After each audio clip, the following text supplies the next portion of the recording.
Good day, everyone. I'm Pastor Lorena LeDrew, and welcome to the Global Salvation Prophecy Station. The gospel can be found in 1 Corinthians 15, verses 1 to 4. Well, I've been away for a while, and it's been a very busy few days. We've had our big church event, and this past week, and between that and other things and my schooling and everything, it kept me away for a bit, but I am back and there has been a whole lot that has taken place. It's hard to know where to begin, so let's just jump right into it with some main events and some highlights that has happened since we last talked.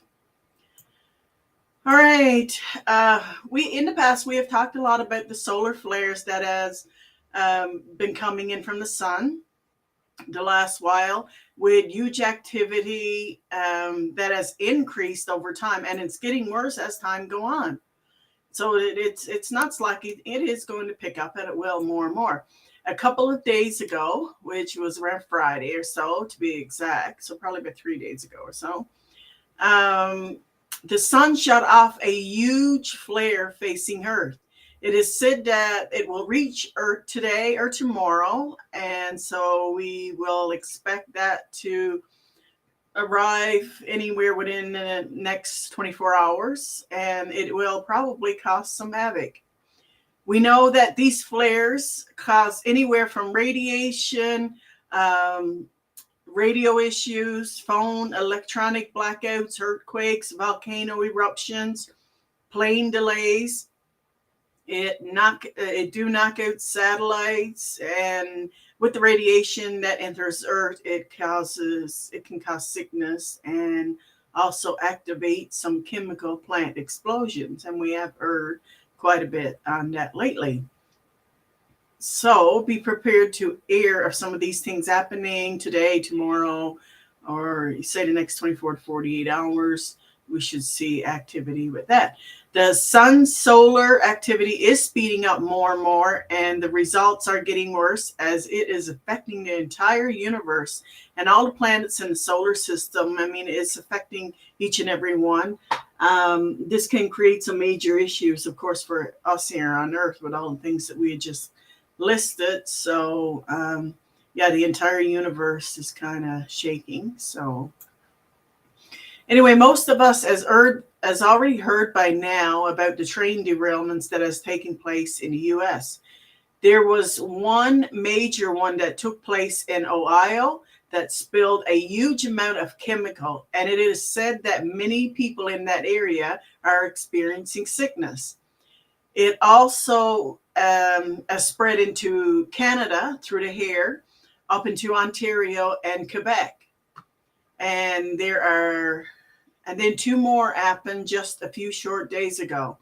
It is said that another one had taken place yesterday, and I'm waiting to hear more on that one. So something not right going on here for sure. No way it's all accidents, but we'll see what happens there. There is a lot of chemicals floating around, so yeah. Anyway, on to the balloons and UFOs, guys. There has been more balloon and UFO sightings as the media is reporting, and you get a lot of mainstream media is actually reporting this. So, but the controversy is plentiful, we'll say. A lot of unanswered questions, and more questions are being raised as time goes on. There is a lot of misinformation out there about it, and most of it is coming, of course, from the mainstream media. So you kind of gotta do your own research and draw your own conclusions on that one. So, yeah, and there's also been then the green light that's been seen over the Hawaii area and that. So there's a lot going on out there. Many people don't realize, guys, that we are in World War III. And we have been since February 24th, 2022. So it's a year ago now when Russia entered Ukraine. That was the beginning of World War III. A lot of people's not really aware of it. Some is, there are many that is. And we are still in the early stages, but the conflict is growing, and it's growing daily. So right now, China is said to be transporting weapons into Russia to help them in the fight. Also, it is reported that Spain and Finland is to send tanks into the Ukraine. This is continuing to get worse day by day, and you're only going to poke the bear so many times and for so long before he's going to retaliate big time, and the results is not going to be good. The U.S. will be right in the middle of it, of course, and that will involve all the Western world, and as NATO is involved as well. And sooner or later, nuclear weapons will be deployed, causing a lot of damage and death to many nations. So we are into World War III. You'll get people say, oh, no, we're not. And you'll get some that do realize that, yes, we are, because this is going to affect every nation in the world. It's just in the real early stages yet, but it is growing more and more, and the threats are amping up, we'll say. So we'll keep an eye on that. In the U.S., there has been 3 chemical plant explosions, all belonging to the same company. This has taken place in Ohio. Then they sent a plane carrying 5 experts to investigate this so-called accident, only to have the plane crash in Arkansas, killing all on board. Crazy world we are living in, and there's no coincidence, guys. There's no such thing as coincidence.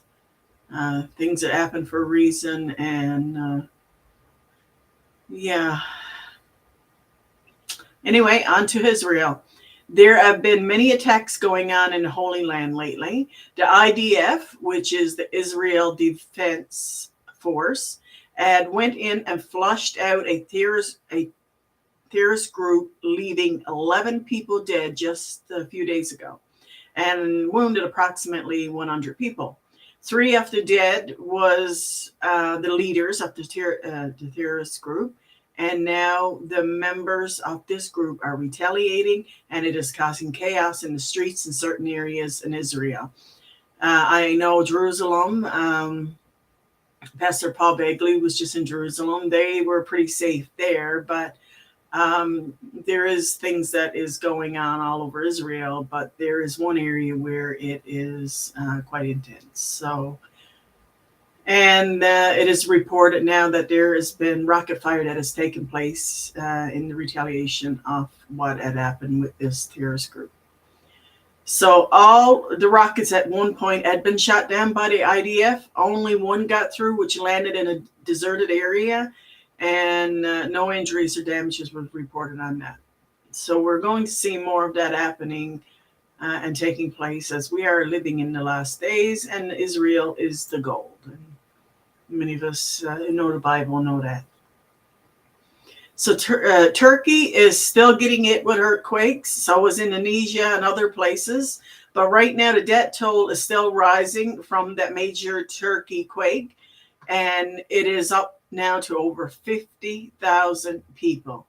The death toll will continue to rise as they still have many collapsed buildings that have not been evacuated yet.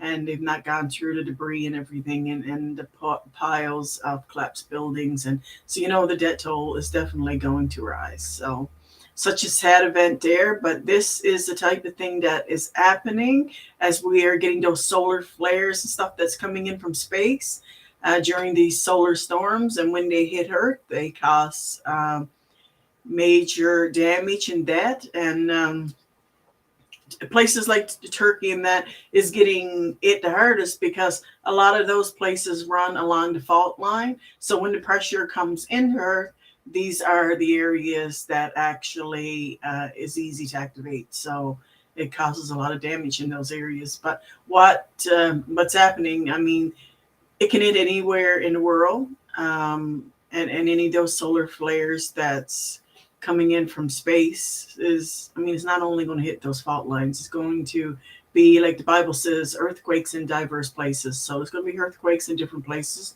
all over the world. And we're going to see a lot of damage and death rise from all of that. And let's see in the next 24 hours what the latest one will cause, what type of damages and issues that one will cause. So Anyway, here are some other highlights, guys, that has been happening over the last few days. Like I said, I've been away for a bit, so I haven't really reported on everything singly as such. But here are some highlights that is happening, that has happened over the past few days, and some of them are quite extensive, and there has been a lot of damage and stuff caused in some of those places. But right now, and I mean, this war is amping up, but the Pentagon has issued a threat to China over arming Russia. Now, China has gone into Russia, and they are sending weapons to help them fight. And also, it is reported that Spain and Finland is sending tanks and that to Ukraine. So this is continuing to get worse day by day. And you're only, like I said before, going to poke the bear in that so many times, right?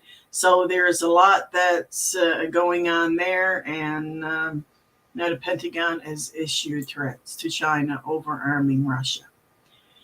So a mysterious iron ball has been found in Japan. It's just laying on the ground. I think it's around a beach area or something there in the ocean area. Or anyway, mysterious iron ball has been found. You could actually search it and see it. It's quite large. So Tennessee as at a nuclear ammunition facility that caught on fire. So no doubt that was a great loss to that manufacturer. But again, there's a lot of facilities that's catching on fire, a lot of plants, a lot of, again, train derailments that is containing a lot of chemicals and nuclear things and stuff like that. So accident? My opinion, no, it's not. But Japan is to give Ukraine aid, and then North Korea fires missiles and it lands at the doorstep of Japan. So is this all a warning? Do not help Ukraine, do not give Ukraine aid, or whatever the case may be. We know that North Korea has got to have their nose, we'll say, into things anyway. So 1,000-pound meteor hits Texas. That's quite a chunk of metal that has come in and through our atmosphere and has hit Texas. And there has been some other debris that has been found by other people around in that as well. So yes, the reports is that daily things are coming in from space, and it's causing injury and that to people, and properties are being damaged. And you're not going to hear hardly any of this. They're not reporting it. So, but when you get something this big, then it's not so easily hidden. So they it's been 1,000-pound meteor that has hit Texas. Now the ground under Texas is on fire. They're saying this is not due to the meteor or anything like that, but they have a lot of gas wells and pipelines and stuff like that that's in Texas. Of course, it's the huge oil industry in the U.S., but this is that there is a part of the ground that underground that is on fire in Texas. And I know that I've heard a broadcast on it saying that people that this in Texas area should be, this should be brought to their attention. And they're kind of giving a soft warning, we'll say, to a certain area there in the Texas. I think they said the Northwest area. I'm not sure. Don't quote me on that. But yeah, if you're planning on going to Texas, you might want to consider doing some research on that. So anyway, Russia has cut off the gas supply to Poland. And a Chinese jet intercepts U.S. airspace. They were warned by the U.S. pilot to turn back. They wouldn't respond to the pilot for quite some time. And it went on at one point for 15 minutes. There is a recording out there that you can listen to where the U.S. pilot was talking to the Chinese jet, but they wouldn't respond. They could, apparently he got close enough to him that he could see in the cockpit, but the guy would just kind of look at him and just go on and ignore him. So, but after a while, I think he kind of broke off and went and I don't know, he turned back or whatever. But I don't know what type of message that was sending, but that did happen just a few days ago. And we've all heard about the Ashbury revival. And the revival has gone on among other campuses and throughout the U.S. and that, so which is a wonderful thing. I mean, you have a wonderful revival and revival for the Lord, and that's always amazing. There is some controversy and conflict on it and this and that, but I mean, the thing is, if it brings one person to the Lord, then it was all worth it in my eyes. So any revival for the Lord like that is wonderful. Sometimes some people will look at it and try to find holes in it anyway, just to make it sound bad, because Satan has got to have his hand in it, right? So just kind of look at it, guys, as if any worship for the Lord, our Lord is wonderful, and especially if it can bring just even one person to the Lord. So don't listen to the naysayers and stuff. So just kind of let it happen and we'll see what comes of it in the end. So anyway, well, that's it for me today, folks. I will continue to update you throughout the week as more becomes available. We are keeping an eye on what comes out of the solar flare that is to hit us today or tomorrow, sometime within the next 24 hours. And I will be back as updates come in. And remember to subscribe to this channel and share it. Also, if you need a Bible, email me. The address and other links is in the description box below. We'll get back to you. Just drop us a line, guys. But subscribe and share this channel, and so we can get more warnings. There's only, so many stations out there that is like myself that is warning people. There's quite a few, but I mean, the mainstream media kind of overpowers a lot. So we need to get this information out there so that people can see what is going on in the world today and how it relates to biblical prophecy. Anyway, guys, I'll see you all soon. Take care. God bless.